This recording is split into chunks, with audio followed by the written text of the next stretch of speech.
इस मन की ऐसी चाल है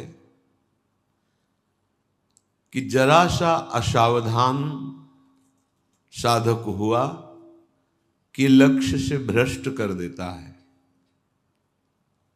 फिर यही मन निरुत्साहित कर देता है, विक्षिप्त कर देता है। इसी के कथनानुसार चले तो इसी ने भ्रष्ट कर दिया।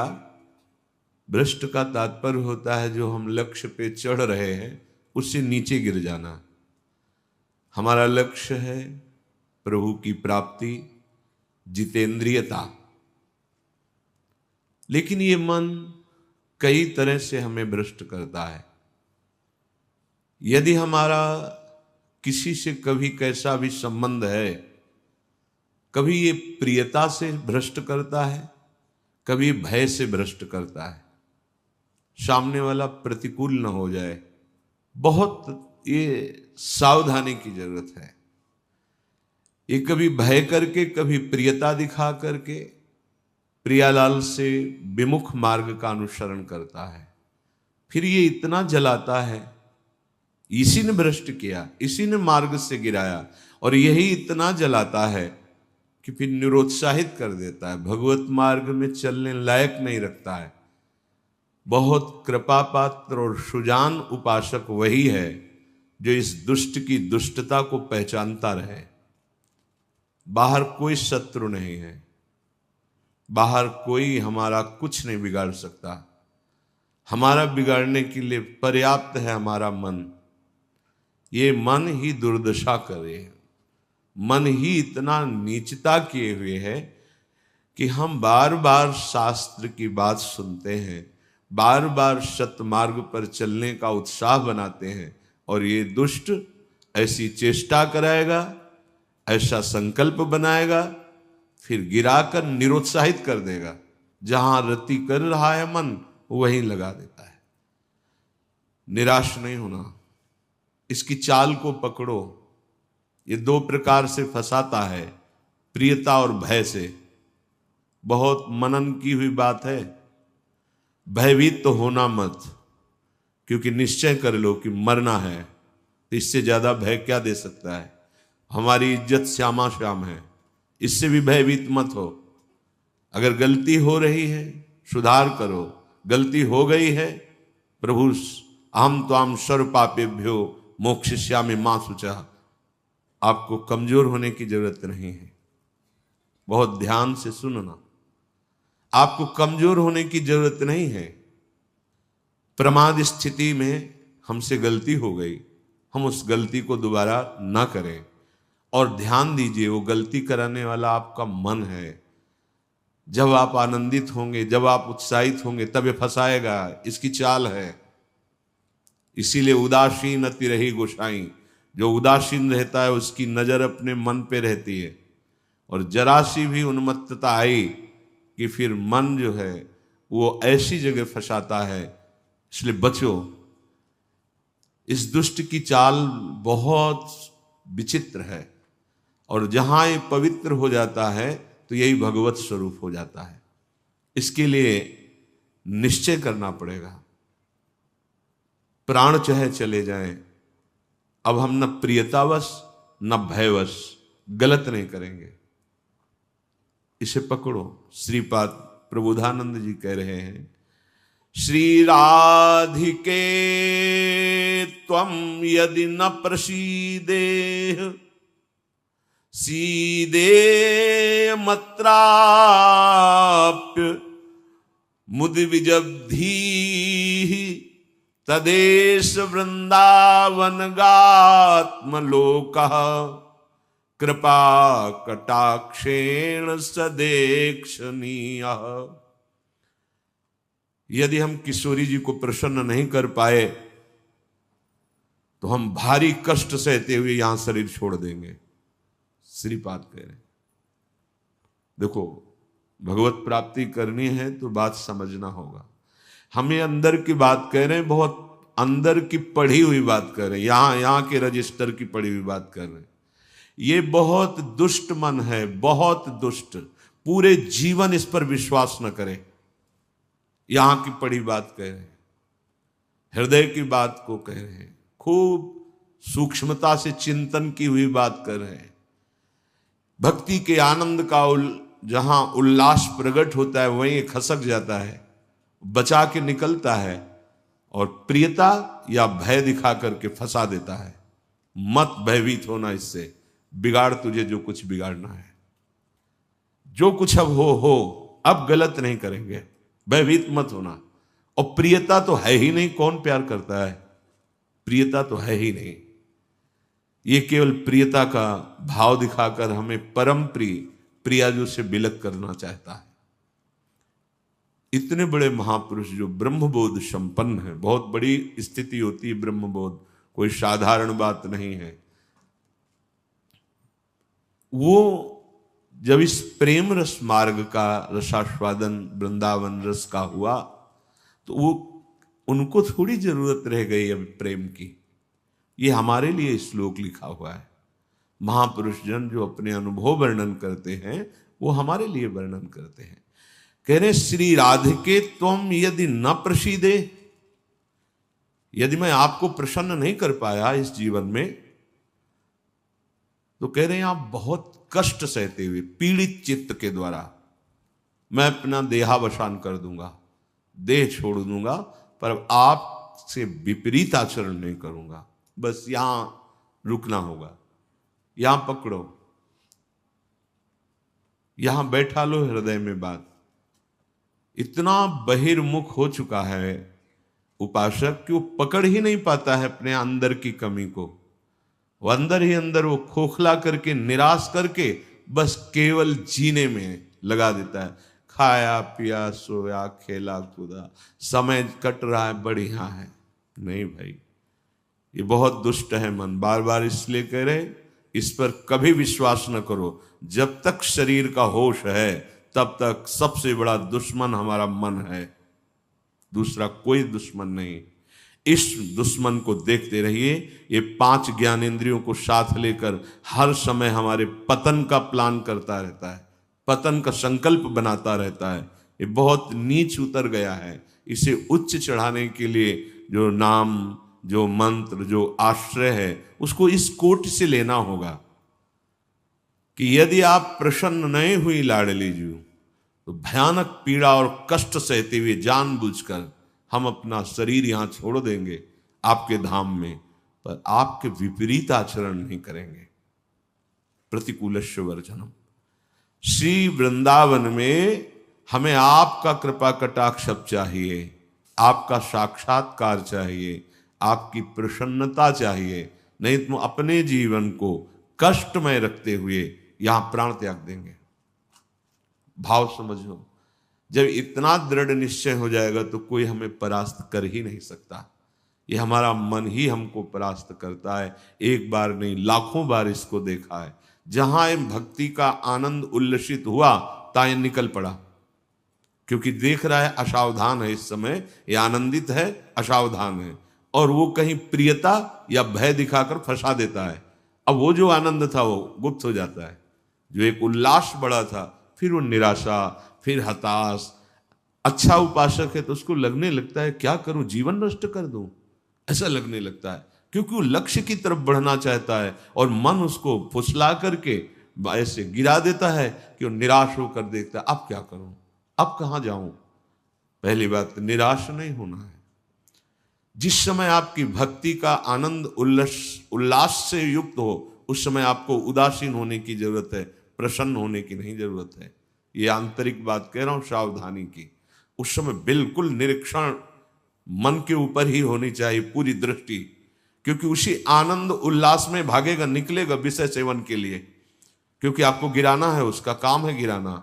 बाहर कोई गिरा नहीं सकता, अंदर से अपना बड़ा भारी शत्रु मन है, यही गिरा रहा है। उदासीनता जिस साधक के जीवन में नहीं, वो आगे नहीं बढ़ पाता है। उल्लसित नहीं होना, अंदर उल्लास, तो पूरी की पूरी एकाग्र दृष्टि मन पर। कहीं हमारा मन उल्लास में के छिद्र से भागकर कहीं फंसाने तो नहीं जा रहा है। हमने देखा है इसको 2 तरह से फंसाता है, एक प्रियता और एक भय। भय मान सम्मान, यश कीर्ति, लोक लज्जा, इसका, और प्रियता कि हमें बहुत प्यार करता है। दो स्थिति में मन भागता है और साधक को गिरा देता है। तो साधक का निश्चय होना चाहिए कि अब या तो प्रियाजू की मुस्कान, नहीं तो प्राणों का समर्पण। अब सौदेबाजी मन से नहीं होगी। अब हम जलने के लिए तैयार हैं। अब हम सौदेबाजी नहीं करेंगे कि है मन प्रसन्न हो जाए तो भजन में सहयोग करेगा। ये नीच कभी नहीं करेगा सहयोग। इसको तो जलना ही होगा, बिना जलाए आगे नहीं बढ़ सकते। महापुरुषों ने कहा है कि यदि आप अपना जीवन प्रभु के चरणों में न्यौछावर करने के लिए तैयारी कर ली है, जैसा श्रीपाद कह रहे, ये न्यौछावर है, या तो प्राण समर्पित कष्टपूर्वक हम शरीर, या फिर आप मुस्कुराओ, बीच में हम स्वीकार नहीं करेंगे इस मन की मनमानी आचरण। बहुत निकृष्ट है, बहुत रुलाया है, बहुत परास्त करता है। पूरा जीवन हो गया है इसको लगाते ही लगाते, तो इसको पढ़ पाए हैं कि हाँ ये है क्या चीज। बहुत नीच प्रवृत्ति है इसकी। एक क्षण तो ये वैराग्य की स्थिति में, एक क्षण में आपको लगेगा भगवत प्राप्ति की स्थिति, और एक क्षण में इतनी गंदी स्थिति पैदा कर देगा कि लगेगा अभी तक जीवन में कुछ हाथ ही नहीं आया। साधक की धज्जियां उड़ाता रहता है मन। और गुरु कृपा पात्र जो चाल इसकी समझ गया, हर चाल पे वही लगाम खींच दी, बच गया। नहीं, बहुत नीच प्रवृत्ति का है ये। अगर इसको समझ पाओगे तो आगे बढ़ पाओगे, नहीं तो निराशा पैदा करके भगवान से विमुख कर देता है। लाखों चलने वालों में कितनों को गिरा दिया, आगे बढ़ने लायक नहीं रखा। इसी मन का खेल है।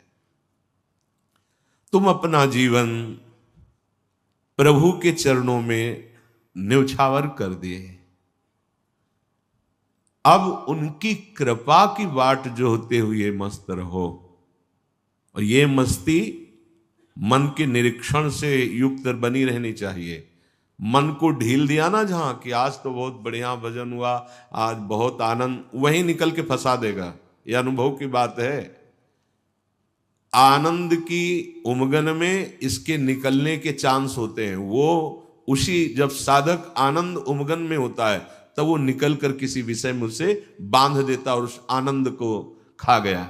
जो आनंद उल्लास था, अब वो पश्चाताप की आग जल रही है। अब फिर उसको लगता है इतने दिन मेहनत करने के बाद तो इतना हम चढ़ पाए थे, फिर मुझे गिरा दिया। फिर वो निराश होने लगता है। शोक, विषाद, दुख, क्लेश, कष्ट, संताप, भय, उद्वेग ये प्रदान करता रहता है। इसके सामग्री क्या है मन की? इसके अनुकूल चलोगे तो क्या देगा मन? कह रहे हैं शोक पक्का। पर पकड़ में तो है नहीं, ये बहुत खिलाड़ी है। खेल करके और ऐसे तदात्म में बैठा है, तदात्म में कि पीटोगे किसको? तदात्म, तुम्हें तदात्म कर लिया है। अब उसको दंड कहां से दोगे? दंड तो तब दे जब दृष्टा बने ना। वो तो तदात्म कर लिया है। अब जब कुछ नहीं समझ तो आज से भोजन नहीं करेंगे, उसमें कुछ फर्क नहीं पड़ना। वो इतना बलवान, उसको कोई फर्क नहीं पड़ना। तुम 10 दिन के बाद जब भोजन पाओगे तब तुम्हें वहां फिर खड़ा कर देगा जाके, जहां नहीं खड़ा होना चाहिए। ये सबसे बड़ा बंधन मन है। मन ही मोक्ष का कारण है, मन ही बंधन का कारण है। ध्यान दीजिए, जब आपने अपना जीवन प्रभु को समर्पित कर दिया, भगवत प्राप्ति का निश्चय कर लिया, तो अब तुम्हें मन से सावधान रहना है। और किसी से कोई दुश्मन नहीं है। कोई हमें भ्रष्ट नहीं कर सकता त्रिभुवन में। कोई हमारा किसी भी तरह से आनंद का नाश नहीं कर सकता। एक दुश्मन है, वो है मन। ये बहुत अनुभव की बात कहते हैं। जिसने मन पर सदैव निरीक्षण दृष्टि रखी वो आगे बढ़ गया। और जो आनंद में, सम्मान में, प्रियता में, वाहवाही में चूक कर दिया, वहीं मन प्रवेश करके माया में आपको नष्ट कर देगा। लक्षण मन के पास क्या है खजाने में? जब मन के आप अनुकूल चलेंगे, मन के अनुकूल, तो आपको क्या देगा? शोक, विषाद, दुख, क्लेश, कष्ट, संताप, भय, उद्वेग, ये आपको देगा। अगर आप प्रभु के अनुकूल चले, मन जितना आपको आकर्षित करे भोगों के, उसको डांट के उसकी बात ना सुनकर प्रभु के अनुकूल चले, तो इनमें से कोई भी दोष आपके अंदर नहीं रह जाएगा। ना आपके अंदर शोक होगा, ना विषाद होगा, न दुख होगा, न क्लेश, न कष्ट, न संताप, न भय, न उद्वेग, कुछ नहीं रहेगा। निश्चय, ये बात निश्चय समझ लो, सारा का सारा मन का एक खेल है। जो सब दुखी हैं, सब परास्त हो रहे हैं, सब जल रहे हैं, उसका कारण मन है। ये मन प्रत्येक श्वास यदि अपने प्रभु के सुमिरन में अर्पण कर दी जाए और मन की बात ना मानी जाए, तो प्रसन्नता बढ़ने लगे। स्वाभाविक दो बातें कह रहे हैं। पहली बात तो हर श्वास में नाम जप चले। दूसरी बात, मन की बात नहीं माननी है। इससे लड़ना पड़ेगा। बिना लड़े कोई परमार्थ का योद्धा विजय श्री प्राप्त नहीं कर पाता, और ये बहुत रुलाता है, बहुत दुख देता है। यही प्रतिकूल हो जाता है। पहले फुसलाएगा आपको, तन्मय करेगा, इसे छू लेते हैं, इसे देख लेते हैं, इसे भोग लेते हैं, बड़ा सुख मिलेगा। और आपने यदि उसके अनुकूल कर लिया तो वही फिर शोक, विषाद, दुख, क्लेश, अशांति ये फेंकेगा। अब तन्मयता में वो तुम्हारे बैठ गया है, तुम उसको अपने तन्मयता में ले लिए, तो अब बाहरी दृष्टि रहती है, चलो फिर आज से अन्न नहीं खाते, आज से मौन हो। कुछ फर्क इस पर नहीं पड़ेगा तुम्हारे मौन से, तुम्हारे अन्न त्याग से। इस पर एक बात केवल, इसकी बात माननी नहीं है, बस। हम ये सब करके देखे हैं। कई वर्ष अन्न जुबान में नहीं, आलू गुड़ जो मिला गांव, कुछ फर्क इस पे नहीं पड़ता। ये सब करके देखा है। बस चतुर सावधान वही जो हर श्वास नाम जप करके इसके खिलाफ रहता है। अब देख लो इसकी खिलाफत करना कितना कठिन बात है। मनोवेग है ये। इस वेग को जो सह गया उसको महात्मा, टूट गया वही दुरात्मा बना देता है। बहुत निंदनीय आचरणों से युक्त है मन। आप देख लो, अगर इसको सुधारना चाहते तो इसके खिलाफ कमर कसनी पड़ेगी आपको। जबरदस्ती इसको भजन में लगाना पड़ेगा और इसकी बात नहीं माननी होगी। नाम में बड़ी सामर्थ्य है। मतलब ये जो हम कह रहे हैं, अब कैसे तुम्हें स्थिति कैसे बताएं, ये बड़ी ऊंचाई से गिरा देता है मन। ये कोई छोटी मोटी शक्ति नहीं है मन। इंद्रियाणाम मनश्चास्मि, ये भगवत स्वरूप है। ऐसा खेल रचा गया है माया का, ऐसा रचना रची गई कि अगर इसका सपोर्ट ना करो तो जीना मुश्किल है।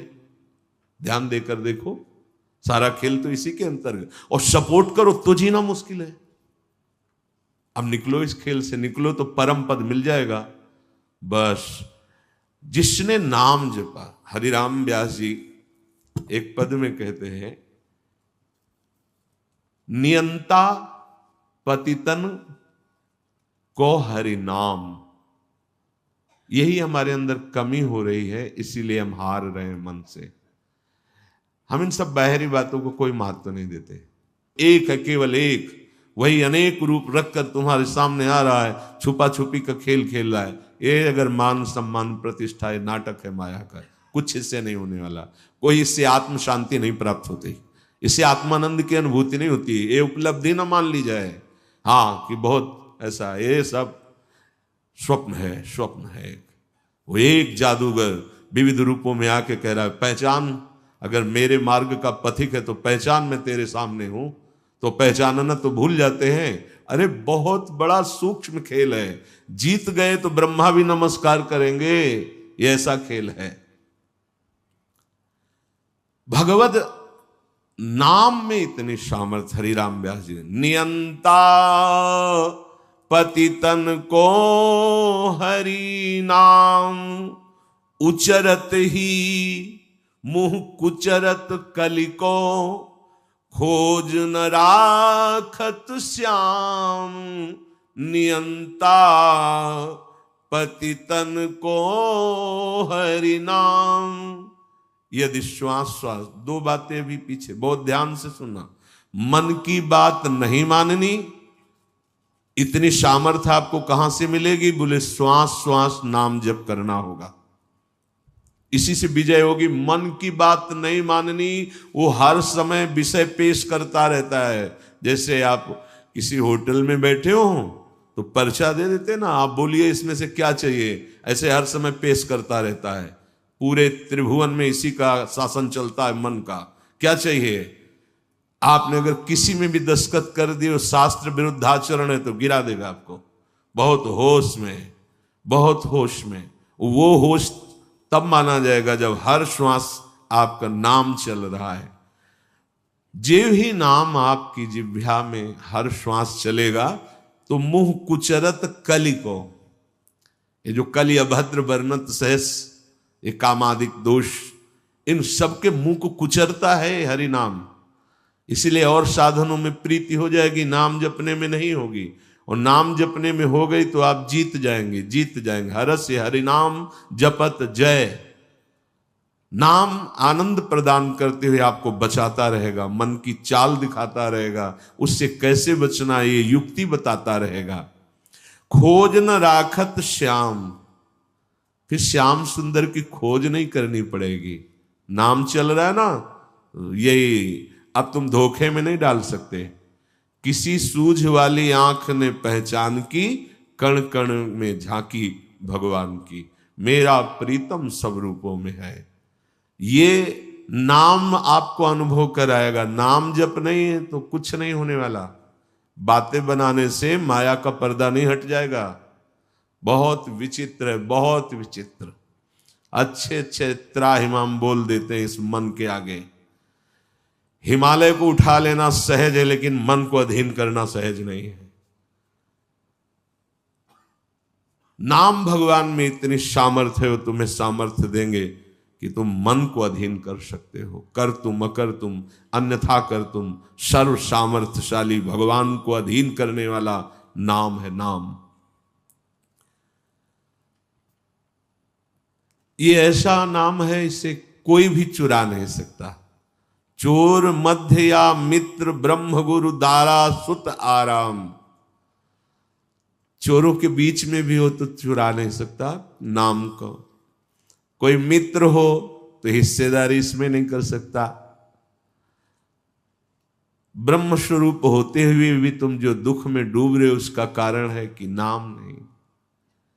गुरुदेव कृपा करके तुम्हें नाम दिए हैं, नाम जप में तुम्हारी प्रीति नहीं, इसलिए दुर्दशा है। मूर्तिमान ब्रह्म, मूर्तिमान गुरुदेव कृपा समुद्र है, पर अगर नाम जप नहीं है तो आप सुख का अनुभव नहीं करेंगे। तो नाम ऐसी वस्तु है कि जो चाहे चोरों के बीच, ये चोर ही है काम क्रोध लोभ मोह मद मत्सर, और चाहे मित्र के बीच में हो, ये नाम आपको सुरक्षित रखेगा। कोई भी आपको मित्रता के द्वारा नहीं फंसा सकता, ना कोई ठगी कर सकता है इस नाम की। ये ब्रह्म स्वरूप है, ये गुरु स्वरूप है। और जैसे गृहस्थी में हर सुख पुत्र पत्नी आदि के द्वारा प्राप्त होता है, जिसने नाम को अपना सब कुछ मान लिया तो नाम सर्व सुख दाता है, उसको फिर किसी और की जरूरत नहीं रहती। जैसे घर परिवार में आदमी आता है, बच्चों के साथ हंसता खेलता है, उसे सुख मिलता है, नाना प्रकार की गृह सामग्री देखकर हर्षित होता है। उपासक के हृदय में सर्व सुख प्रदान करता है नाम। नाम नाम ही उसे पुत्र की तरह दुलार करता है, नाम ही पिता की तरह पालन करता है, नाम ही अद्भुत शांति प्रदान करता है। अघवंतन हरि बोलत ही भगवंत दियो निज धाम। चाहे जितना बड़ा कोई पापी हो, यदि हरि नाम उच्चारण करता है तो भगवान के धाम को प्राप्त होता है। पर बस ध्यान देना है, दो बातें, मन की माननी नहीं है और नाम छोड़ना नहीं है। अगर नाम जप कर रहे हो, ये अनुभव की बात कह रहा हूं इसलिए कोई प्रश्न की गुंजाइश नहीं। और मन के अनुसार तुम आचरण करोगे और नाम जब भी कर रहे हो तो भी आनंद का अनुभव नहीं होगा। आगे चल के कल्याण हो, मंगल हो, इसमें हमें कोई संशय नहीं है, लेकिन वर्तमान में तुम जलोगे नाम जपते हुए भी। यदि मन के अनुसार चलोगे तो तुम्हें भगवदानंद का अनुभव कभी नहीं हो पाएगा। शरीर छूटने के बाद भगवान जैसे अजामिल को परम पद, वो बात अलग है, लेकिन वर्तमान में जीवन मुक्तता और आनंद का अनुभव मन की बात न मानने से होगा। ये जो मन हमें गलत सलाह दे रहा है, ये जो मन हमें भोगों में फंसा रहा है, आप चाहे जितना प्रयास करें, ये आनंद का अनुभव नहीं होने देगा। छाती की बात कहते हैं, किसी के पढ़े लिखे समझाने की बात नहीं, यहां की बात। अगर विषय सेवन मन के अनुसार हो रहा है तो साधन होने पर भी भगवदानंद का अनुभव नहीं होगा, नाम जपने पर भी भगवदानंद का अनुभव नहीं होगा। ये रोकना होगा। धर्म विरुद्ध आचरण के लिए मन जो हमें सलाह देता है, नहीं मानना होगा। हरिपद पंकज छत्र छाह बिन मिटे न दुख रवि घाम, नियंता पतितन को हरि नाम। हरि के चरणारविंद का आश्रय, मुख में नाम, मनमानी आचरण पर शासन, फिर ये संसार की धूप उसको लगती नहीं है। फिर दैहिक दैविक भौतिक कोई भी ताप उसे स्पर्श नहीं करता है। जो हमें आनंद अनुभूति स्थिति प्राप्त होनी चाहिए वो स्थिति नहीं है। बिना स्थिति के बातों से माया पर विजय प्राप्त नहीं की जा सकती। इसलिए नाम जिह्वा से और बुद्धि एकदम सावधान होकर मन की हर चेष्टा पर निरीक्षण। मंगलमय भगवान ऐसा विधान बनाएंगे कि आप सर्वदा सुखी और प्रसन्न रहेंगे यदि आप ऐसे चलेंगे। भगवान हमारे विचारों को देखते रहते हैं। ध्यान से सुनना, तुम जो विचार अंदर कर रहे हो वो भगवान देख रहे हैं। जब भगवान देखते हैं कि इसकी आशा का विषय संसार है, मैं नहीं हूं, तो अब बाहरी हमारी क्रियाएं भक्ति की हो रही हैं, आशा संसार की है, तो भगवदानंद का अनुभव नहीं हो रहा है, हाथ में विफलता लगती है। बिल्कुल अक्षरशः ऐसा ही है। बहुत गुस्सा लगती है मन पर, बहुत गुस्सा कभी कभी लगती है कि ये साधकों को नष्ट करने के लिए हर समय जाल बुनता रहता है। जैसे मकड़ी जाल बुनते ऐसे ही बुनता रहता है जाल, और ये खुद जलता है, खुद परेशान होता है, खुद बंधन युक्त होता है। यही बड़ा विचित्र खेल इस मन का, बड़ा विचित्र। महीना 2 महीना हो तो लड़ ले, पूरे जीवन लड़ना तभी परम पद प्राप्त होता है। पूरे जीवन जरा सी चूक होती फंसा देता है, निराश कर देता है, उदास कर देता है। भगवान तुम्हारे अंदर के विचार को देखते हैं। तुम्हारे विचार में यदि आंतरिक संसार के सुखों की आशा है तो वो आपके अंदर हैं, अनुभव में नहीं आएंगे। देख लो, जो लोग कहते हैं ना कि इतने वर्ष हो गए हमें नाम जप करते, उसका भाव समझो। अंदर के विचार भगवान तुम्हारे देखते रहते हैं। तुम्हारी आशा यदि संसार के भोग हैं तो सामने नहीं आएंगे, यहीं हृदय में बैठे हैं। उत्तम भाव प्राप्त करने के लिए तुम्हें अपने मन से संसार के विचार हटाने होंगे। ये जो भगवत चर्चा है, भगवान की लीला कथा है, इसमें इतनी सामर्थ्य कि आपके विचारों का परिवर्तन हो जाएगा। श्रृण्वतां स्वकथा कृष्ण पुण्य श्रवण कीर्तन हृदयंतस्थो हरभद्राणि विधुनोति सुहृत्सताम। भगवान श्री हरि श्री कृष्ण का जब यश सुना जाता है, नाम महिमा, गुण महिमा, लीला कथा, पुण्य श्रवण कीर्तन सताम साधूनाम सुहृत हितकारी भगवान श्री कृष्ण स्वकथा स्वकीय गुणानाम कथा श्रृण्वताम श्रवण परायणानाम अंतस्थ हृदय स्थिता। भगवान श्रवणेन्द्री के द्वारा जाकर उसके हृदय में स्थित हो जाते हैं। भगवान की कथा पुण्य श्रवण कीर्तना परम पुण्य प्रदान करने वाली है। जब हम कानों से भगवान की कथा सुनते हैं, नाम महिमा सुनते हैं, तो भगवान कानों से हमारे हृदय में जाकर प्रकाशित हो जाते हैं।